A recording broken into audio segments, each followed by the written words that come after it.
2018 সালে ভোটার তালিকাভুক্ত হওয়ার পরেও দুইটি জাতীয় নির্বাচনে আমি আমার ভোটাধিকার প্রয়োগ করতে পারিনি। তার মধ্যবর্তী সময়ে স্থানীয় নির্বাচন আরও অনেকগুলো অনুষ্ঠিত হয়েছে, কিন্তু প্রশাসনিক দুর্বলতা এবং নিরাপত্তাহীনতার কারণে আমি সেখানেও আমার ভোটাধিকার প্রয়োগ করতে পারিনি। গত 1.5 দশক যাবৎ বাংলাদেশের লাখো তরুণ তাদের গণতান্ত্রিক অধিকার থেকে বঞ্চিত। ঢাকা বিশ্ববিদ্যালয়ের 40,000 শিক্ষার্থীরাও গত ডাকসু নির্বাচন, দুইটি জাতীয় নির্বাচন এবং স্থানীয় পর্যায়ের সকল নির্বাচনে নিজেদের গণতান্ত্রিক অধিকার থেকে, ভোটাধিকারের থেকে বঞ্চিত রয়েছে।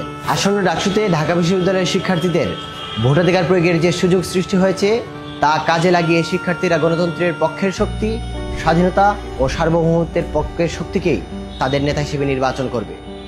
আসন্ন ডাকসুতে বাংলাদেশ রাষ্ট্রের স্বার্থে, ঢাকা বিশ্ববিদ্যালয়ের স্বার্থে আবিদ, হামিম এবং মায়েত পরিষদের পক্ষে শিক্ষার্থীদের ভোট প্রার্থনা করছে।